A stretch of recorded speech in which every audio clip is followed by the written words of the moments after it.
ദേശമുണർന്നാൽ ഒരു ഭവനത്തിൽ അഗ്നിമഴ പെയ്തിടും.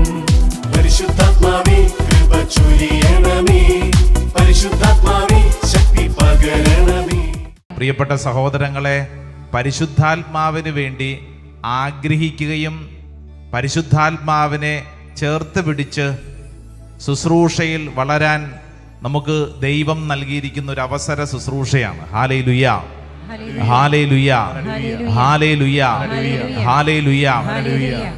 ഒരല്പസമയം നിങ്ങളായിരിക്കുന്നിടങ്ങളിൽ ഈ പരിശുദ്ധാത്മാവിന് വേണ്ടി മാത്രം ആഗ്രഹിക്കുക, പ്രാർത്ഥിക്കുക. പരിശുദ്ധാത്മാവിന് വേണ്ടി ആഗ്രഹിക്കുകയും പ്രാർത്ഥിക്കുകയും ചെയ്യുന്നതനുസരിച്ച് നമ്മുടെ ഉള്ളിൽ അത്ഭുതകരമായ മാറ്റങ്ങൾ സംഭവിക്കും. Price the Lord. യെശയ്യായുടെ പ്രവചനം 61 അധ്യായം, book of Isaiah chapter 61 verse 1.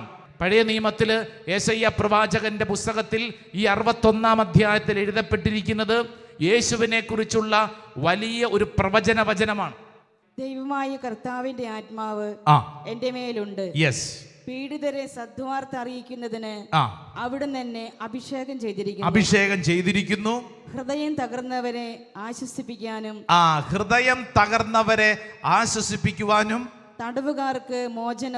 തടവുകാർക്ക് മോചനവും ബന്ധിതർക്ക് സ്വാതന്ത്ര്യവും പ്രഖ്യാപിക്കുവാനും കർത്താവിന്റെ കൃപാവത്സരവും നമ്മുടെ ദൈവത്തിന്റെ പ്രതികാര ദിനവും പ്രഘോഷിക്കുവാനും വിലപിക്കുന്നവർക്ക് സമാശ്വാസം നൽകാനും എന്നെ അയച്ചിരിക്കുന്നു. ഹല്ലേലൂയ. ഒരു വ്യക്തിയിൽ വചന ശുശ്രൂഷ നടത്തപ്പെടുന്നത്, ഒരു വ്യക്തി അഭിഷേകം ചെയ്യപ്പെടുന്നത് എന്തിനു വേണ്ടി? നമ്മുടെ ക്രൈസ്തവ ജീവിതം എന്തിനു വേണ്ടി? കൃത്യമായ ഉത്തരം വചനം പഠിപ്പിക്കുന്നു.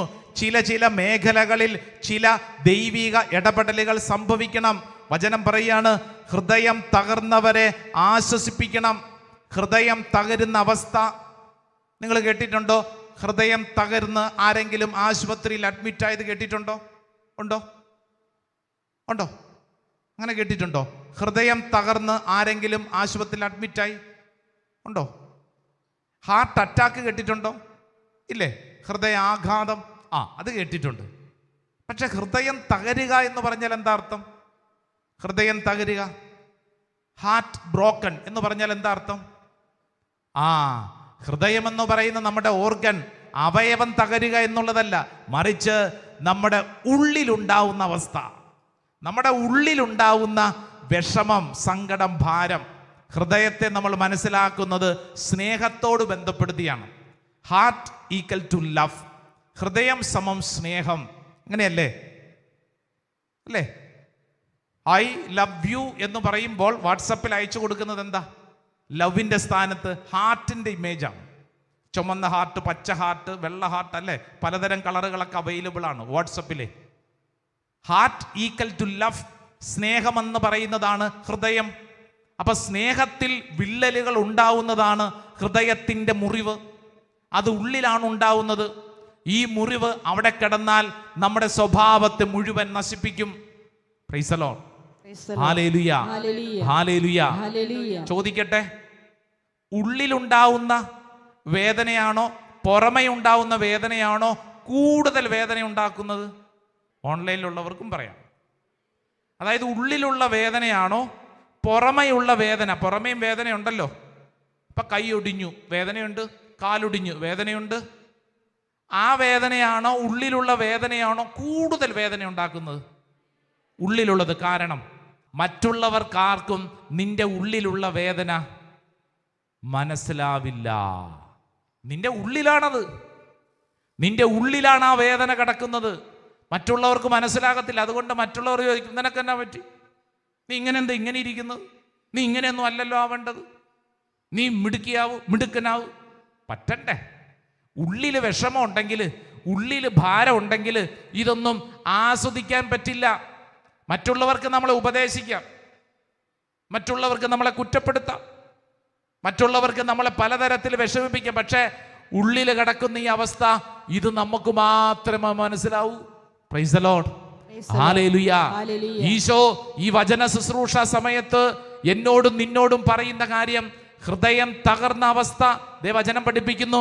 ഹൃദയം തകർന്നവരെ ആശ്വസിപ്പിക്കുവാനും തടവുകാർക്ക് മോചനവും ബന്ധിതർക്ക് സ്വാതന്ത്ര്യം പ്രഖ്യാപിക്കുവാനും. കണ്ടോ, പുറമെയുള്ളതല്ലെന്ന് അകത്ത്. കഴിഞ്ഞ ദിവസം ഒരു ശുശ്രൂഷകൻ, വളരെ പ്രശസ്തനായ ശുശ്രൂഷകനാ, അദ്ദേഹം സംസാര മധ്യത്തിൽ എന്നോട് പറഞ്ഞു, അച്ഛാ പ്രാർത്ഥിക്കണം, അച്ഛാ പ്രാർത്ഥിക്കണം.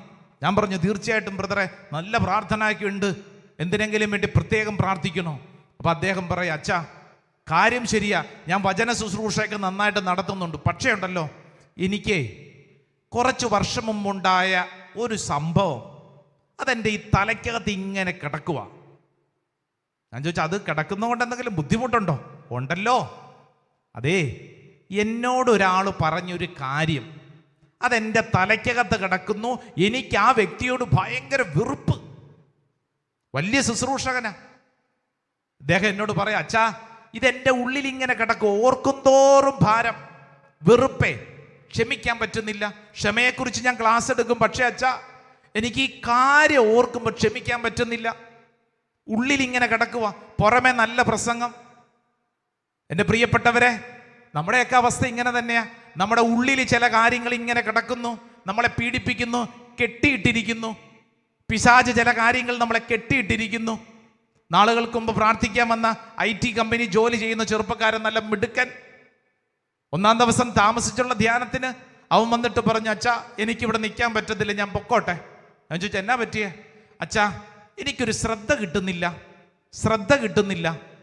സംസാരിച്ച് വന്നപ്പോൾ ആ ചെറുപ്പക്കാരൻ പറഞ്ഞു, സത്യമായിട്ടും അച്ഛാ എൻ്റെ പ്രശ്നം, എനിക്ക് ഒരു മനുഷ്യനെ പോലും മുഖത്ത് വിശുദ്ധിയോടെ നോക്കാൻ പറ്റുന്നില്ല. അവൻ പറഞ്ഞത് ഇങ്ങനെയാണ്, അച്ഛാ ഞാൻ ഒരാളുടെ മുഖത്തേക്ക് നോക്കുമ്പോൾ എനിക്ക് ആ വ്യക്തിയെക്കുറിച്ച് അശ്ലീല ചിത്രങ്ങളാണ് എൻ്റെ തലയിൽ വരുന്നത്. അച്ഛാ എനിക്ക് വിശുദ്ധിയോടെ എനിക്ക് ഒരാളെ നോക്കാൻ പറ്റുന്നില്ല. ഈ ചെറുപ്പക്കാരൻ്റെ അപ്പൻ പണ്ട് മരിച്ചു പോയതാ, അമ്മയുണ്ട്, അനുജത്തിയുണ്ട്. ഇവൻ പറയും, എൻ്റെ വീട്ടിൽ പോലും അച്ഛാ എൻ്റെ അവസ്ഥ ഇങ്ങനെയാ. അച്ഛാ എൻ്റെ ഉള്ളിൽ പലപ്പോഴും ഭയങ്കര വിഷമമുണ്ട്. ഇങ്ങനെ ആവരുതെന്നാണ് ആഗ്രഹം, പക്ഷേ ഇതൊരു അടിമത്തമാണ്, സ്ലേവറി. ഈ ശുശ്രൂഷയിൽ പങ്കെടുത്തുകൊണ്ടിരിക്കുന്നവരെ, പ്രത്യേകിച്ച് ഈ കാലഘട്ടത്തിൽ അനേക വ്യക്തികളെ നശിപ്പിക്കുന്ന, പുറമെ ആരും കാണുന്നില്ലല്ലോ, കയ്യിലെ മൊബൈൽ ഫോൺ, ഒറ്റയ്ക്കിരിക്കുന്നു, രാത്രികാലങ്ങളിലൊന്നും മാത്രമല്ല ഒറ്റപ്പെട്ടിരിക്കുന്ന സമയങ്ങളിലൊക്കെ കാണുന്ന കാഴ്ചകൾ ശ്രദ്ധിക്കണം. പിശാചി ഈ ചെറുപ്പക്കാരൻ പറയാ, അച്ഛാ എന്നെ കെട്ടിയിട്ടിരിക്കുക, അച്ഛാ എൻ്റെ വീട്ടിലൊരു സ്വാതന്ത്ര്യ സന്തോഷമില്ല, എന്നെ കെട്ടിയിട്ടിരിക്കുക. പ്രിയപ്പെട്ടവരെ, അതൊരു ബന്ധനമാണ്, അതൊരു അടിച്ചമർത്തപ്പെട്ട അവസ്ഥയാണ്, അത് ഉള്ളിൻ്റെ ഉള്ളിലുള്ള അന്ധതയാണ്. ഇത് നമ്മൾ പറയുമ്പോൾ ഒറ്റപ്പെട്ട സംഭവമല്ല, പറയുന്ന എനിക്കും കേൾക്കുന്ന നിങ്ങൾക്കും ഇങ്ങനെയുള്ള ചില അടിമത്തങ്ങൾ ഉണ്ട്. ഇന്ന് ഈശോ നിനക്കും എനിക്കും നൽകുന്ന ഏറ്റവും വലിയ സന്തോഷം എന്താണെന്നറിയാവോ? ഈ മേഖലയിൽ ഒരു സ്വാതന്ത്ര്യം, അടിച്ചമർത്തപ്പെട്ടവർക്ക് സ്വാതന്ത്ര്യം, വിടുതൽ നൽകാൻ കർത്താവ് ആഗ്രഹിക്കുന്നു. ഉച്ചത്തിൽ പറഞ്ഞേ ആമേൻ, ആമേൻ. എന്ത് നൽകാൻ? വിടുതൽ. പറഞ്ഞേ വിടുതൽ. ഇംഗ്ലീഷിൽ അതിനെ നമ്മൾ വിളിക്കുന്നത് ഡെലിവറൻസ് എന്നാണ്. വിടുതൽ എന്ന് പറഞ്ഞാൽ എന്താ അർത്ഥം? കെട്ടഴിക്കുക, കെട്ടിയിട്ടിരിക്കുന്ന ഒന്നിനെ അഴിക്കുക, റിലീസ് ചെയ്യുക. നിന്നെ ഏതെങ്കിലും തിന്മ കെട്ടിയിട്ടിട്ടുണ്ടെങ്കിൽ ആ കെട്ടിയിട്ടിരിക്കുന്ന തിന്മയിൽ നിന്നും നിന്നെ അഴിക്കാൻ കർത്താവ് ആഗ്രഹിക്കുന്നു. വലതുകര ഉയർത്തി ഒച്ചത്തിൽ പറഞ്ഞ ഹല്ലേലൂയാ, ഹല്ലേലൂയാ. യെശയ്യായുടെ പ്രവചനം 58-ാം അധ്യായം 6-ാം തിരുവചനം ഒന്ന് വായിച്ചേ. Book of Isaiah chapter 58 verse 6, 6-ാം തിരുവചനം. ദുഷ്ടതയുടെ കെട്ടുകൾ പൊട്ടിക്കുകയും നുകത്തിന്റെ കയറുകൾ അഴിക്കുകയും മർദ്ദിതരെ സ്വതന്ത്രരാക്കുകയും എല്ലാ നുകങ്ങളും ഒടിക്കുകയും ചെയ്യുന്നതല്ലേ ഞാൻ ആഗ്രഹിക്കുന്നു. ഉപവാസം കണ്ടോ? എന്താണ് യഥാർത്ഥത്തിലുള്ള പ്രാർത്ഥന? ഉപവാസം. വചനം പഠിപ്പിക്കുകയാണ്, ദുഷ്ടതയുടെ കെട്ട് പൊട്ടിക്കുക. പറഞ്ഞേ, ദുഷ്ടതയുടെ കെട്ട് പൊട്ടിക്കുക. പറഞ്ഞേ, ദുഷ്ടതയുടെ കെട്ടുകൾ പൊട്ടിക്കുക. നുകത്തിന്റെ കയർ അഴിക്കുക, മർദ്ദിതരെ സ്വതന്ത്രരാക്കുക, നുകങ്ങൾ ഒടിക്കുക. Hallelujah, hallelujah. എന്തൊടിക്കുക? നഖങ്ങളല്ല, നുകങ്ങൾ എന്ന് പറഞ്ഞാൽ നമ്മളെ ഭാരപ്പെടുത്തുന്ന കാര്യങ്ങളെ അതിനെ ഒടിക്കുക, ഭാരത്തെ മാറ്റണം. ഉള്ളിൻ്റെ ഉള്ളിൽ സ്വാതന്ത്ര്യം വേണം. ഇല്ലെങ്കിൽ ഇങ്ങനെ ഭാരപ്പെട്ട് ഓർത്തോണ്ടിരിക്കും. ചിലരെ കണ്ടിട്ടില്ലേ? അവരിങ്ങനെ ഓർത്തോണ്ടിരിക്കും. അയ്യോ പണ്ടെനിക്ക് അങ്ങനെ സംഭവിച്ചല്ലോ, ഇങ്ങനെ സംഭവിച്ചല്ലോ, ഞാൻ ഇങ്ങനെയാണല്ലോ. ഇതിങ്ങനെ ഓർത്തോണ്ടിരിക്കും. ഇല്ലെങ്കിൽ ചില ദുശീലങ്ങൾ ഉള്ളിൽ കിടക്കുന്നു, ഭാരം ഇങ്ങനെ വല്ലാണ്ട് വിഷമിപ്പിക്കുന്നു. എൻ്റെ പ്രിയപ്പെട്ടവരെ, നമ്മുടെ എല്ലാവരുടെ ഉള്ളിൽ അനേക തരത്തിലുള്ള ബന്ധനങ്ങളുണ്ട്, അടിച്ചമർത്തപ്പെട്ട അവസ്ഥയുണ്ട്. നമുക്ക് സ്വാതന്ത്ര്യം വേണം. ഈ സ്വാതന്ത്ര്യം നമുക്ക് ലഭിക്കുന്നത് പരിശുദ്ധാത്മാവിലൂടെയാണ്. ഉച്ചത്തിൽ പറഞ്ഞേ ആമേൻ, ആമേൻ. ഈ ലൂക്കാസ് വിശേഷം 4-ാം അധ്യായത്തിൽ അതിന്റെ 21-ാം തിരുവചനം ഒന്ന് വായിച്ചേ. Luke's gospel chapter 4 verse 21. അവൻ അവരോട് പറയാൻ തുടങ്ങി, നിങ്ങൾ കേട്ടിരിക്കെ തന്നെ ഇന്ന് ഈ തിരുവെഴുത്ത് നിറവേറിയിരിക്കുന്നു. Hallelujah, hallelujah. നിങ്ങൾ കേട്ടിരിക്കെ തന്നെ, അതാണ് വചന ശുശ്രൂഷയുടെ പ്രത്യേകത. നിങ്ങൾ കേട്ടിരിക്കെ തന്നെ ഈ തിരുവെഴുത്ത് നിറവേറുന്നു. നിങ്ങൾ കേട്ടുകൊണ്ടിരിക്കുമ്പോൾ തന്നെ നിങ്ങളിൽ ഇത് സംഭവിക്കുന്നു. ഉച്ചത്തിൽ പറ ആമേൻ, ആമേൻ. ഭർത്താവ് അപ്രതീക്ഷിതമായി ഒരു ആക്സിഡന്റിൽ മരിച്ചുപോയ ഒരു സ്ത്രീ പോട്ടാശ്രമത്തിൽ വന്നു. വീടിനടുത്തുള്ള ഒരു സ്ത്രീ കൂട്ടിക്കൊണ്ടു വന്നതാ.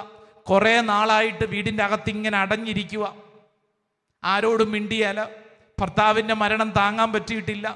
ഇനി എങ്ങനെ മുന്നോട്ട് നീങ്ങുമെന്നുള്ള ചോദ്യങ്ങളുണ്ട്.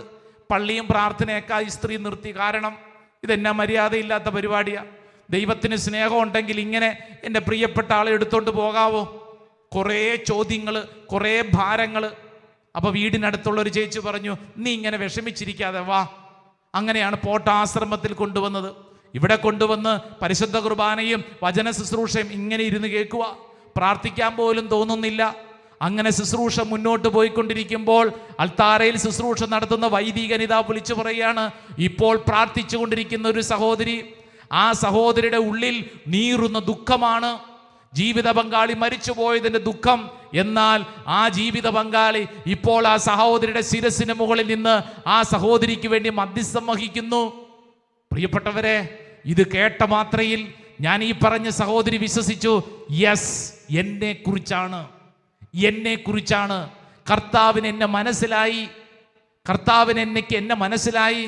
എൻ്റെ ജീവിത പങ്കാളി മരിച്ചുപോയി, പക്ഷേ സ്വർഗത്തിലിരുന്ന് എനിക്ക് വേണ്ടി മധ്യസ്ഥം വഹിക്കുന്നു. ആ സ്ത്രീക്ക് കിട്ടിയ ഉണർവും ഉന്മേഷവും ഈ പോട്ടാശ്രമത്തിൽ തിരിച്ചു പോകുമ്പോൾ വന്ന പോലെയല്ല തിരിച്ചു പോയത്. മറിച്ച് വലിയ അഭിഷേകത്തോടുകൂടി സന്തോഷത്തോടുകൂടെ പോയി. എന്താ? ആ സ്ത്രീക്കൊരു ബോധ്യം കിട്ടി, എൻ്റെ ജീവിത പങ്കാളി എനിക്ക് വേണ്ടി മധ്യസ്ഥം വഹിക്കുന്നു.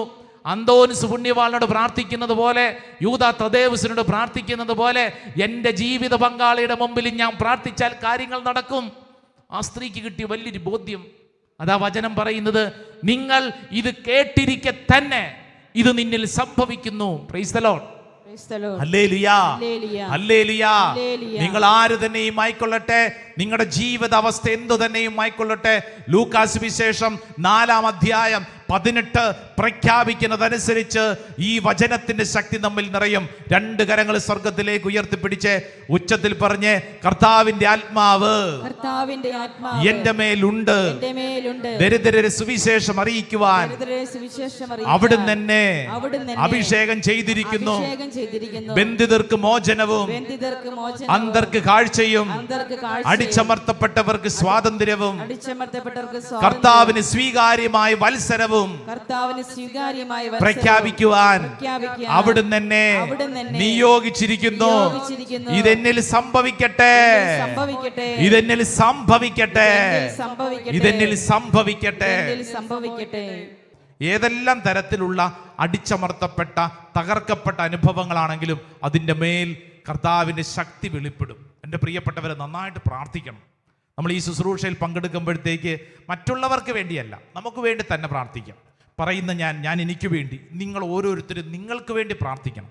നിങ്ങളുടെ ഉള്ളിലുള്ള ഏത് തിന്മയാണോ, ഏത് ബന്ധനമാണോ, ഏത് അന്ധതയാണോ, ഏത് അടിച്ചമർത്തപ്പെട്ട അവസ്ഥയാണോ, ഏത് ഹൃദയം തകർന്ന അനുഭവമാണോ, അതിൻ്റെ മേൽ ദൈവത്തിൻ്റെ ആത്മാവ് പ്രവർത്തിക്കട്ടെ. ഓ പരിശുദ്ധാത്മാവെ, ഞങ്ങൾ ആഗ്രഹിക്കുന്നു, പ്രാർത്ഥിക്കുന്ന ഓരോ വ്യക്തികളിലേക്കും പരിശുദ്ധാത്മാഭിഷേകം കടന്നു വരട്ടെ.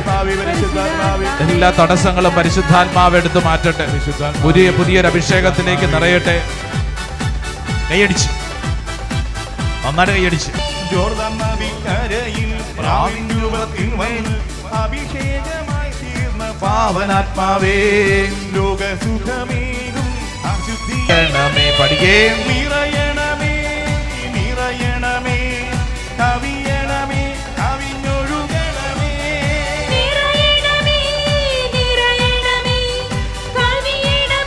കവിഞ്ഞൊഴുകണമേ, നിറയണമേ, നിറയണമേ, കവിയണമേ, കവിഞ്ഞൊഴുകണമേ.